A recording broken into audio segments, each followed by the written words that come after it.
Welcome, this is Minu Chaudhary for Channel NE24.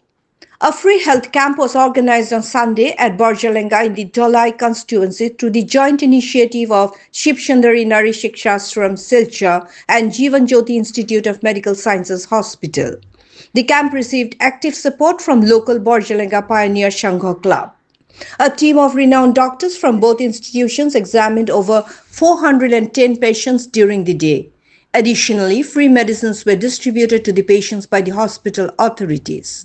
Doctors who rendered their services at the health camp included Dr. Rajdeep Roy, Dr. Arijit Paul, Dr. Pinaki Chakravarti, Dr. Pinak Panidhar, Dr. Partha Pratim Datta, Dr. Rajshekhar Nath, Dr. Shubrata Nandi, Dr. Debanjana Datta Majumdar, Dr. Kirtivasam S., Dr. Tanmoy Shah, and Dr. Anubhav Lashkar, among others.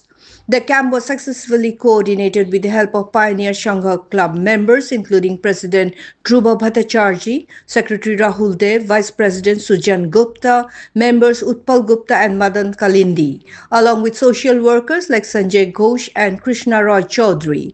For more news and updates, subscribe our channel NE24, YouTube, and support us by following the Facebook page.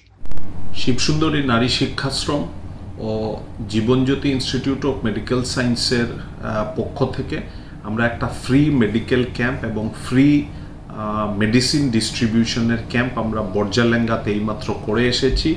প্রায় 400-র উপরে patient, 410 জন পেশেন্টকে specialist এবং super specialist এই দুইটি হাসপাতালের শিব সুন্দরী নারী শিক্ষাশ্রম এবং জীবনজ্যোতি ইনস্টিটিউট অফ মেডিকেল সায়েন্সের ডাক্তাররা যারা ছিলেন তারা তাদেরকে পরীক্ষা করেছেন, তাদেরকে কনসালটেশন দিয়েছেন এবং আমরা হসপিটাল কর্তৃপক্ষের পক্ষ থেকে আমরা প্রায় এই 410 জন পেশেন্টকে পুরো প্রেসক্রিপশনের যতগুলো মেডিসিন ছিল আমরা ওষুধগুলোকে কিনে প্রায় 410 জন পেশেন্টকে আমরা তাদেরকে হাতে তুলে দিয়েছি এই ফ্রিতে মেডিসিনগুলো।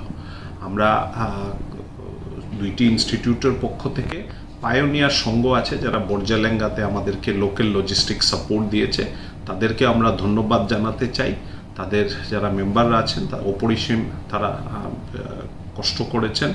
এই গরমের মধ্যে আমরা প্রায় 400-র উপরে পেশেন্টকে দেখতে পেয়েছি, কনসালটেশন দিতে পেরেছি। তারা গরিব থেকে গরিব শ্রেণীর লোক ছিল, তাদেরকে ওষুধ দিতে পেরেছি, একটা আনন্দ হয়েছে এবং আশা করি এই দুইটি ইনস্টিটিউট, স্বনামধন্য ইনস্টিটিউট শিব সুন্দরী নারী শিক্ষাশ্রম এবং জীবনজ্যোতির পক্ষ থেকে আমরা সবাইকে ধন্যবাদ জানাই এবং আমাদের এই যে প্রয়াস আছে মেডিকেল ক্যাম্প করার, ফ্রিতে ওষুধ দেওয়া, সেটা আগামী দিনেও জারি থাকবে। আগামী দিন কিছুদিন পরে আমরা এইগুলো ক্যাম্প করতে থাকবো।